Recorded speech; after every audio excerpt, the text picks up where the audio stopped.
The military transport ship landed with a soft hiss. Haynul opened her eyes. She had not been sleeping. Soldiers did not sleep. They rested with purpose. "Lieutenant Haynul," the ship's AI said, "we have arrived on Earth.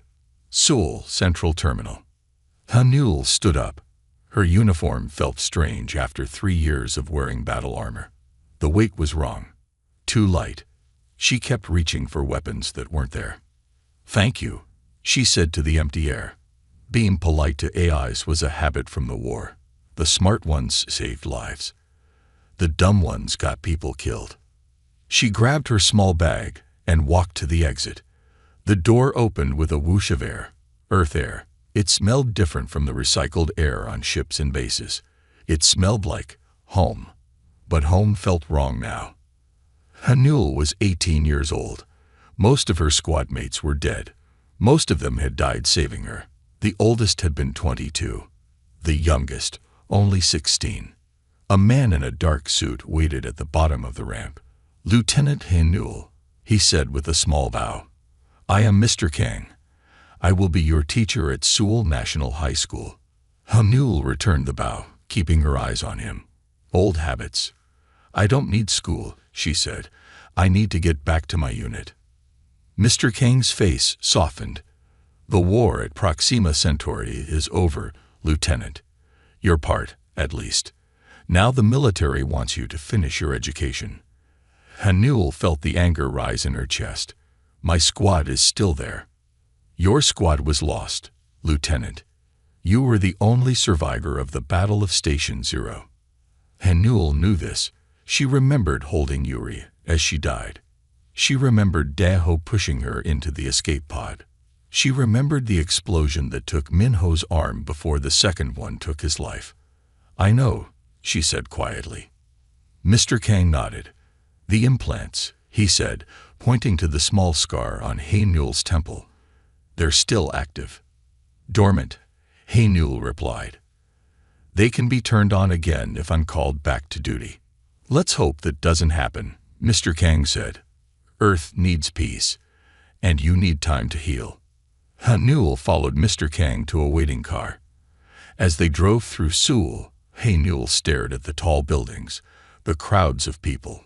None of them knew what it was like out there. None of them had seen the Voidborn tear through a ship's hull. None of them had fired a plasma rifle until it melted in their hands. "Your classmates don't know what you've been through," Mr. Kang said as if reading her thoughts. "To them, the war is just news on screens." "Will I have to tell them?" Haynul asked. "No, your file says you were at a special training school. That's all they need to know." The car stopped in front of a small apartment building.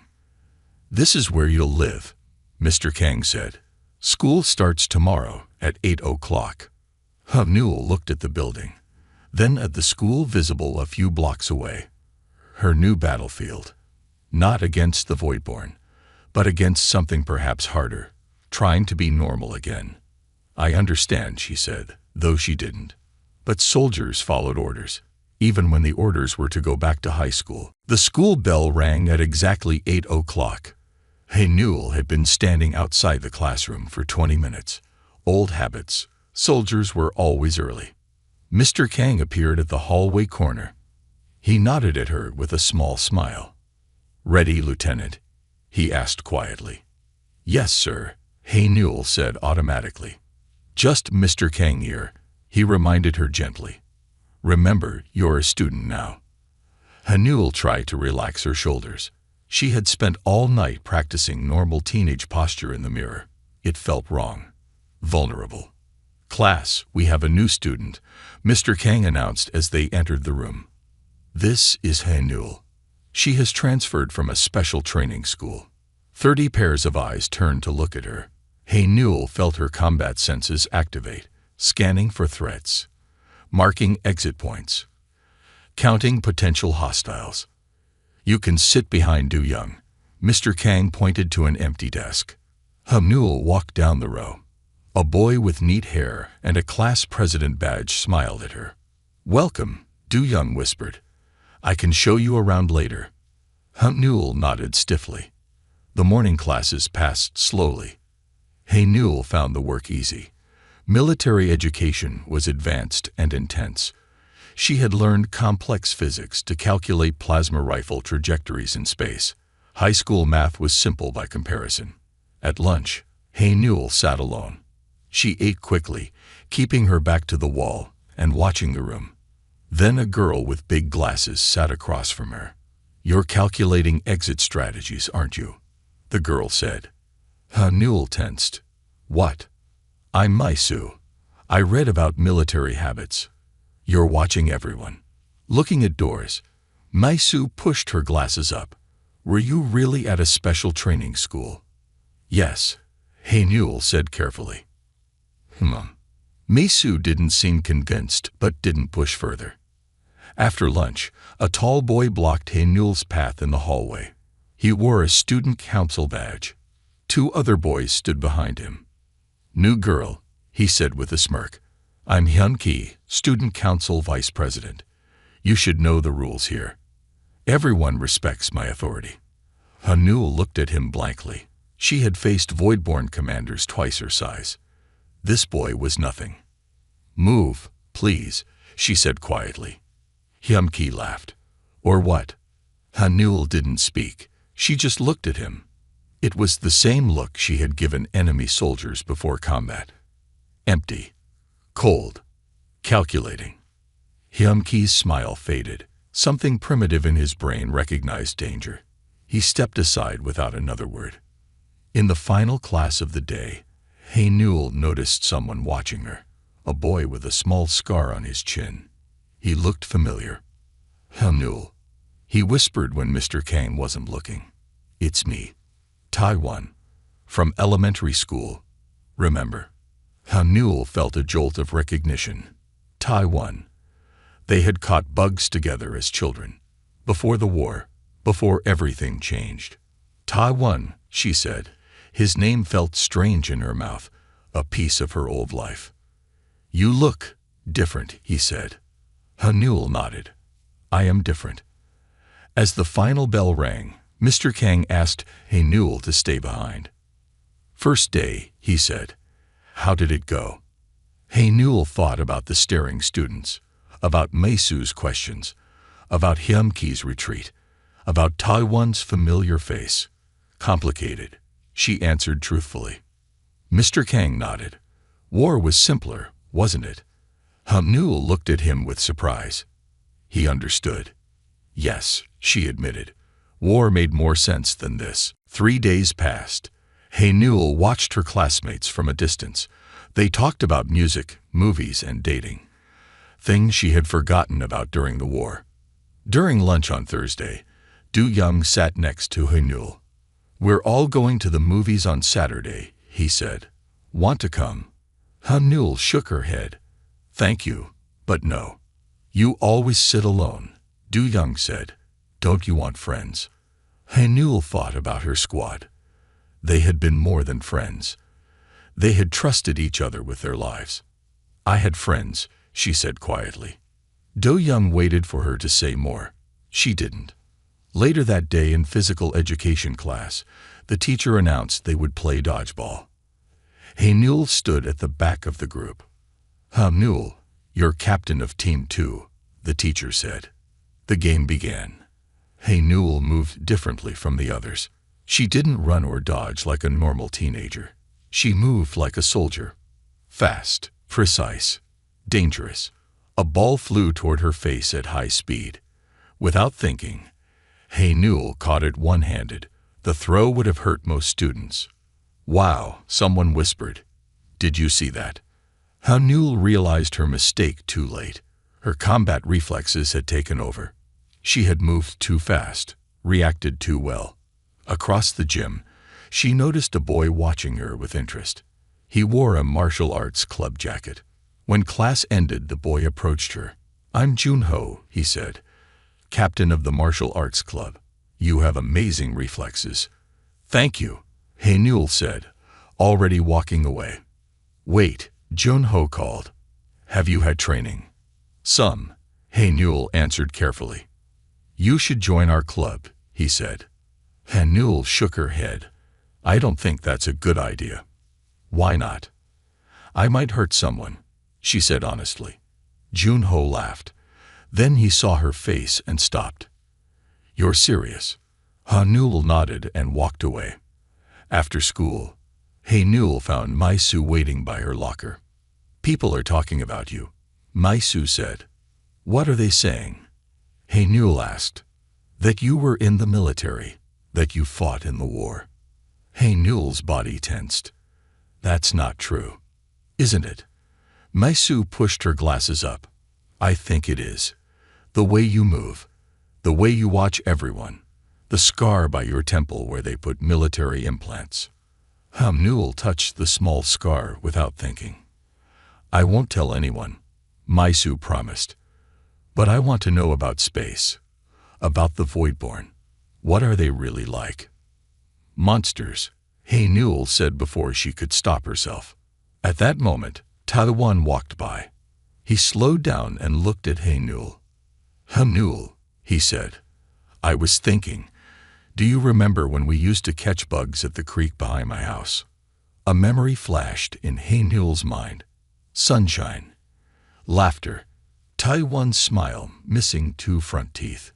I remembered, she said. You were different then, Taiwan said.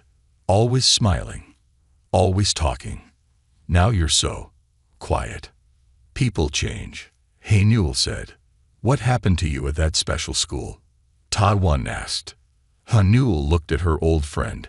How could she explain? How could she tell him about the blood, the fear, the deaths? I grew up, she said simply.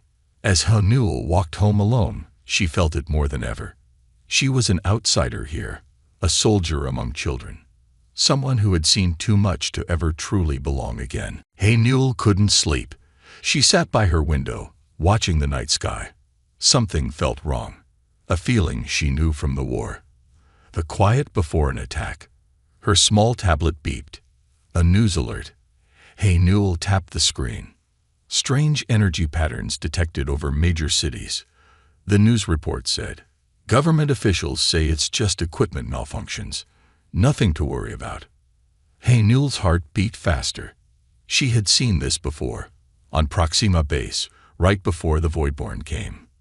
The same energy patterns, the same government denial. She searched for more information. Most reports said the same thing. Just a glitch. Nothing serious. But Han Newell knew better. The next morning, she found Mr. Kang before class. I need to contact my old commander, she said urgently. Mr. Kang looked concerned. What's wrong? The energy patterns in the sky. It's them. The Voidborn.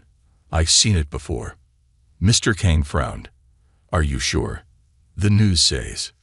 The news is wrong, Han Newell interrupted. Sir, please. I need to warn someone. Mr. Kang nodded slowly. You can use the secure line in my office after school. Han Newell spent the day watching the sky through classroom windows. The other students noticed her distraction. A space cadet. Hyun Ki called during lunch, looking for aliens. He laughed, and others joined in. Maisu sat beside Han Newell. You saw the news too, she whispered, about the energy patterns. Han Newell looked at her sharply. What do you think it means? I don't know, Maisu admitted, but the patterns match Voidborn ship signatures from the war. How do you know that? Han Newell asked. Maisu blushed. I collect information about the war, about space, about everything out there. After school, Han Newell used Mr. Kang's secure line. She entered her military ID and connected to Space Command. Lieutenant Han Newell reporting unusual energy patterns over Seoul, possible Voidborn activity. A board officer appeared on screen. Lieutenant, you've been decommissioned for civilian education. This line is for active personnel only. Sir, I'm still on reserve status. These energy patterns match pre-invasion signals from Proxima. The officer sighed. We've analyzed the patterns. They're just atmospheric disturbances. Focus on your studies, Lieutenant. That's an order. The connection ended. Hanul stood in silence. They weren't listening. Just like before. Just like when the first colony was lost. On her way home, Hanul saw a sleek black car parked outside the school. A man in an expensive suit was talking to Hyun-ki. The man looked important, powerful. Hyun-ki saw Hanul watching and smirked. The man turned to look at her. His eyes were cold. Taiwan appeared beside Hanul. That's Director Park, Hyun-ki's father. He works for the government. Defense Department. Hanul felt a chill. What exactly does he do? He handles alien threat assessment, Taiwan said. He's the one telling everyone those energy patterns are nothing to worry about. Director Park whispered something to Hyun-ki, who nodded and laughed. They both looked at Hanul. That night, Hanul made a decision. If the military wouldn't listen, she would have to prepare on her own. She couldn't let another world fall to the Voidborn. Not her home. Not Earth. She touched the scar on her temple. Maybe it was time to wake her dormant implants. War was coming. And this time, Hanul would fight it her way. Hanul sat alone at lunch the next day. She was making plans in her head. Ways to prepare. Ways to fight. Ways to survive. Can I join you? A voice asked. Hanul looked up. It was Jin-A, the math genius. They had never spoken before. Yes, Hanul said, surprised. Jin-A sat down carefully. Maisu told me about your concerns, about the energy patterns. Hanul glared across the cafeteria at Maisu, who waved nervously. She shouldn't have done that. Hanul said. I can help, Jin-A said quietly. I'm good with patterns and codes. If you have military data, I might see something others missed. Hanul studied Jin-A's face. The girl seemed sincere. Why would you help me? Hanul asked. Because Maisu believes you, Jin-A said simply.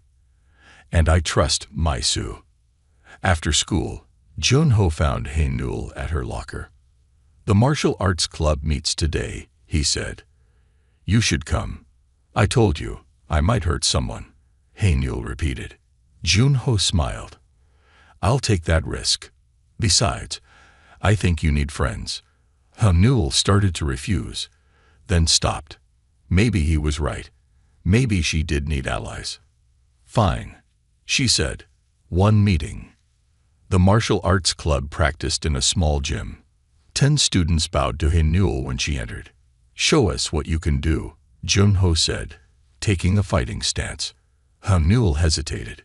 Then she nodded. She moved carefully, holding back as she sparred with Junho. But even at half strength, she was faster and stronger than him.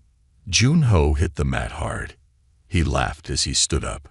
Where did you learn to fight like that? He asked. Special training school, Hanul said. No school teaches that, Junho said. That's combat training. Military training. Hanul didn't answer. The other students watched with wide eyes. Whatever it is, Junho continued, we want to learn. Will you teach us? Hanul thought for a moment. These students could become fighters if needed. Allies in the coming war. Yes, she decided. I'll teach you. Later that evening, Hanul found Taiwan waiting outside her apartment building. I've been thinking about you, he said. About how different you are now. People change, Hanul said again. Not like this, Taiwan insisted. Not unless something big happens. Was it bad? At that school, Hanul looked at her old friend. Maybe it was time for some truth. It wasn't a school, Taiwan. It was war. Taiwan's eyes widened. The Voidborn War. You fought. Hanul nodded. That's why you're worried about those energy patterns. Taiwan realized. You think they're coming here. I know they are, Hanul said. And no one will listen. Taiwan was quiet for a long moment. Then he said, I'll listen. I'll help.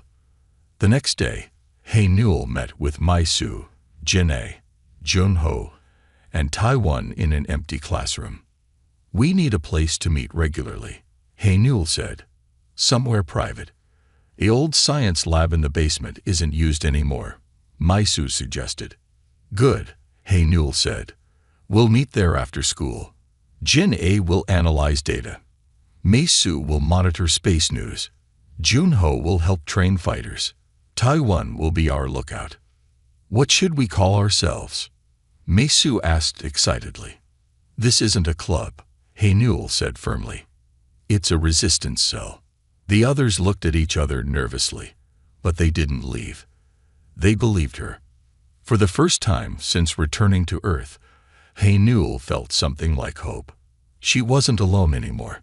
She had allies. 2 weeks passed. Hey Newell and her group met every day in the old science lab. Jin A created computer programs to track the strange energy patterns. Maisu collected news reports that most people ignored. Junho trained the martial arts club with Hey Newell's combat techniques. Taiwan kept watch for anyone who might discover them.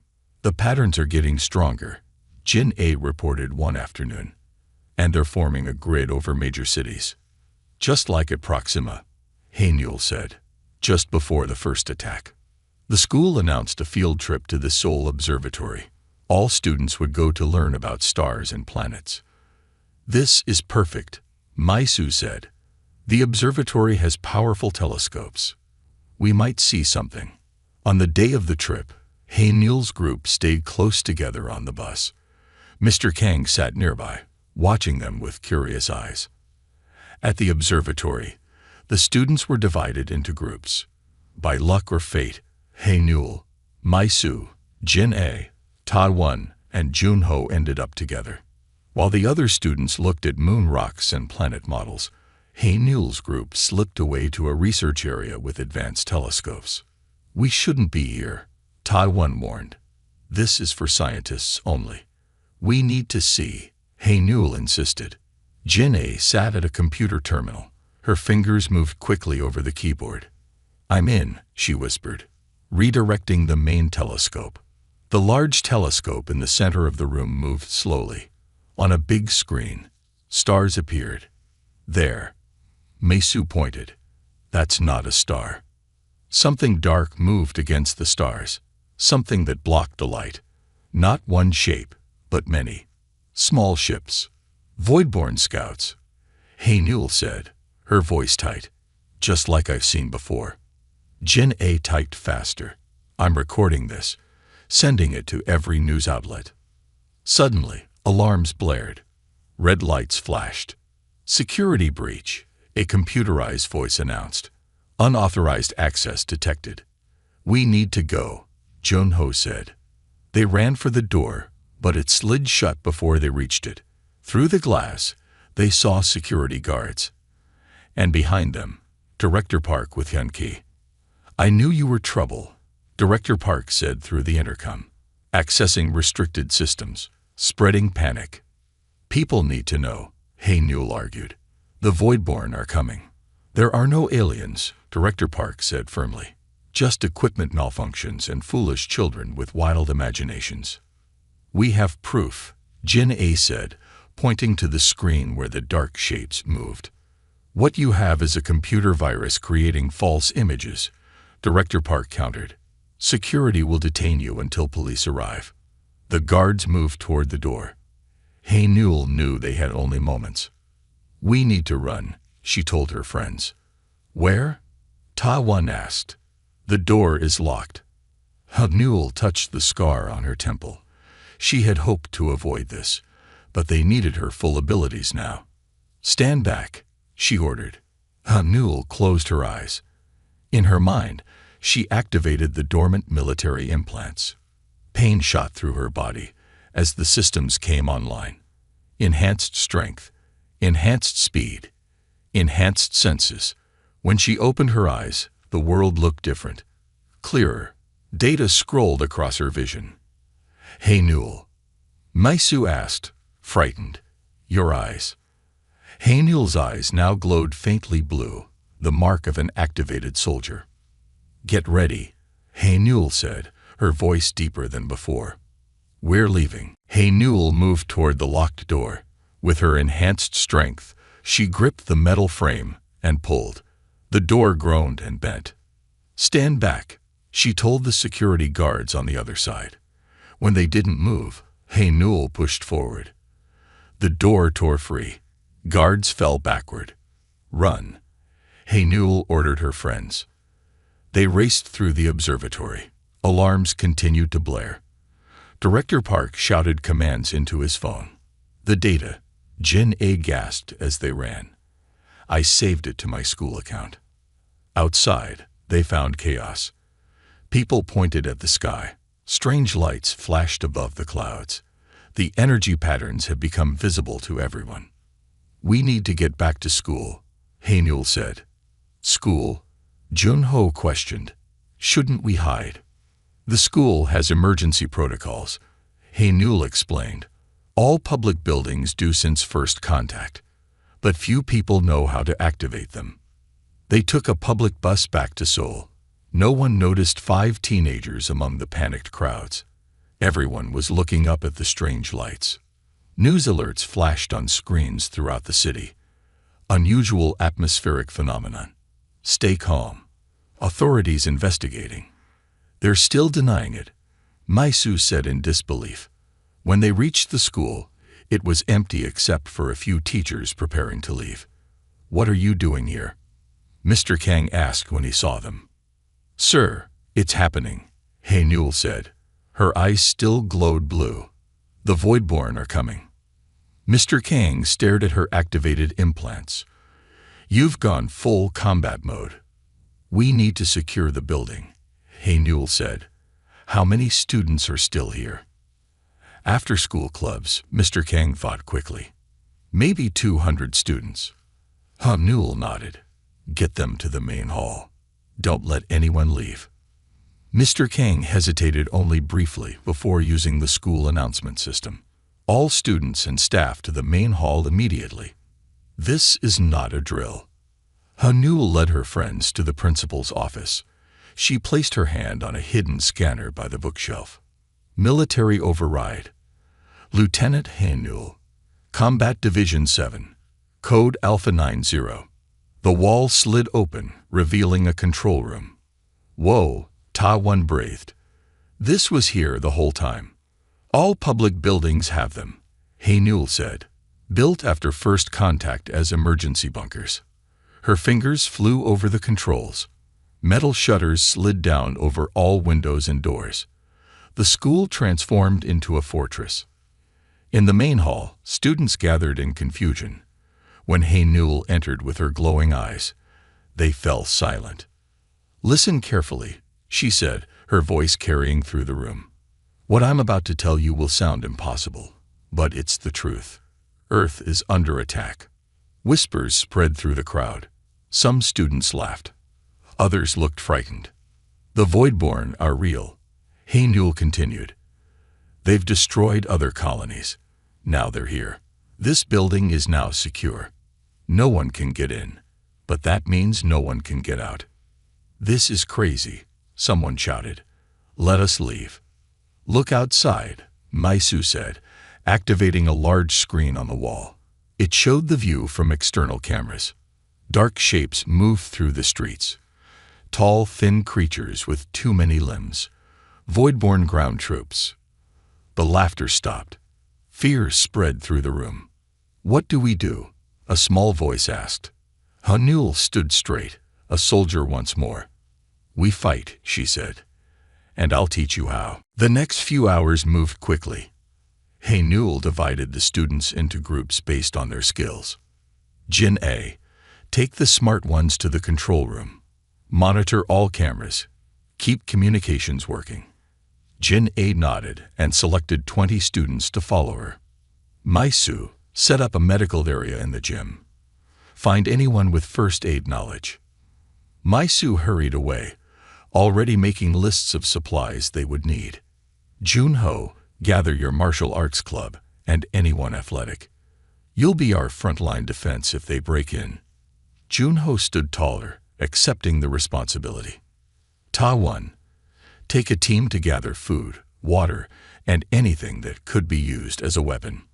As the students scattered to their tasks, Mr. Kang approached Newell.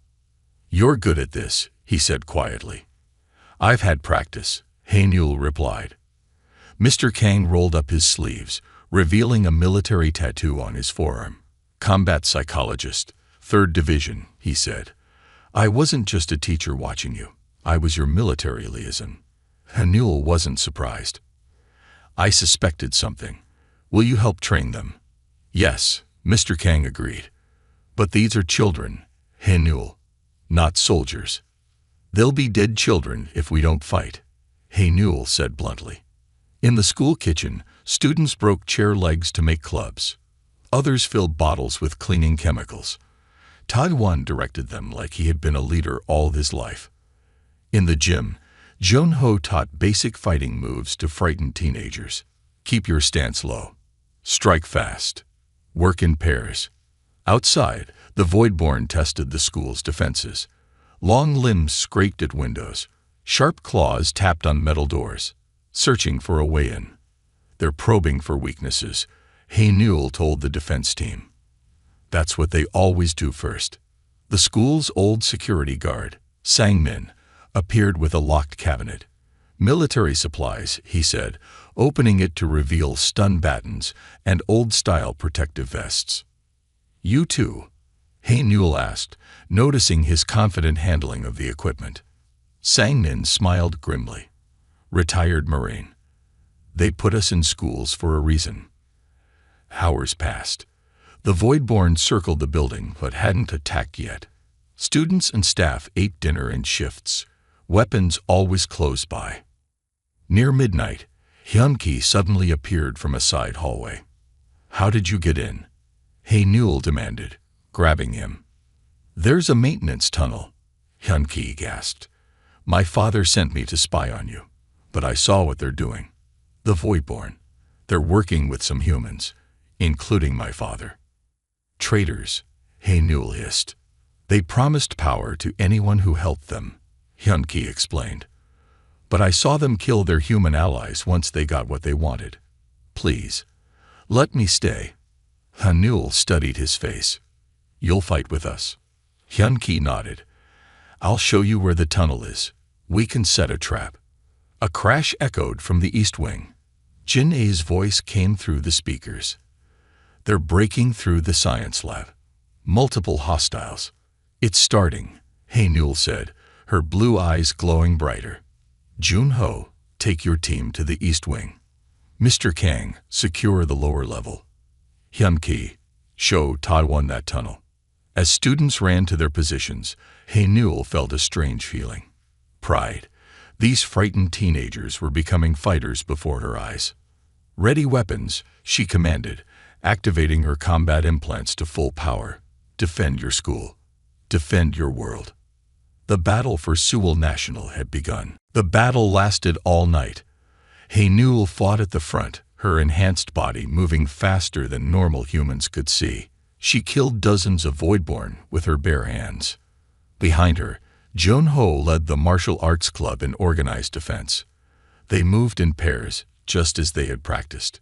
When one student tired, another took their place. In the control room, Jin-A hacked into city systems. She broadcast their battle to the world. Videos of teenagers fighting aliens spread across the internet. People watched in awe as high school students defended their school with improvised weapons and raw courage. Mai-Su worked tirelessly in the medical area. She treated wounds, calmed the frightened, and kept records of everyone. When supplies ran low, she created new ones from school materials. Taiwan led teams to seal breaches in the defenses. He worked without rest, his childhood friend's bravery inspiring him to be brave too. Near dawn, Voidborn broke through to the main hall where younger students sheltered. Hyun-ki stood alone in the doorway. "Run," he shouted to the children behind him. "I'll hold them." And he did. When Haenul found him later, Hyun-ki was surrounded by dead Voidborn. He had saved the younger students but paid with his life. As the sun rose, military helicopters appeared in the sky. Real soldiers dropped from ropes onto the school roof. They fought their way down, surprised to find teenagers holding defensive positions like trained fighters. The commander found Haynul directing the final defense of the school entrance. "Lieutenant Haynul," he asked in disbelief. Haynul saluted, her uniform torn, her face streaked with blood. "Reporting for duty, sir." "At ease, soldier," the commander said. "Reinforcements have arrived." By noon, the battle was over. Military doctors treated the wounded. Government officials interviewed survivors. News teams filmed the aftermath. 217 students and staff, a reporter announced, held off over 500 Voidborn for 12 hours. The Battle of Seoul National High School is already being called the turning point in the war. In the days that followed, the truth emerged. Director Park and other officials had made deals with the Voidborn. They were promised power in exchange for disabling Earth's defenses. Their betrayal had nearly worked. 6 months later, Haynul stood on a stage in the rebuilt school auditorium. She wore a formal uniform with new medals. Behind her sat rows of students, also in uniforms. Many had empty seats between them, spaces for those who had not survived. "Today we graduate," Haynul said to the audience, "not just from school, but from who we were before. None of us chose to become warriors. We wanted to be students, friends, teenagers with normal lives. But when the choice was fight or die, we fought." She looked at her friends in the front row. Jin A, now heading a new cyber defense program. Maisu, training as a combat medic. Jun Ho, leading youth defense classes across the city. Taiwan, working with engineers to strengthen buildings against future attacks. "We lost friends," Haynul continued. "We lost innocence, but we found courage we never knew we had. And we found each other." As she finished speaking, Haynul touched the scar on her temple. Her implants were still active, but different now. She had modified them herself. She was neither just a soldier nor just a student. She was both. And finally, she was home.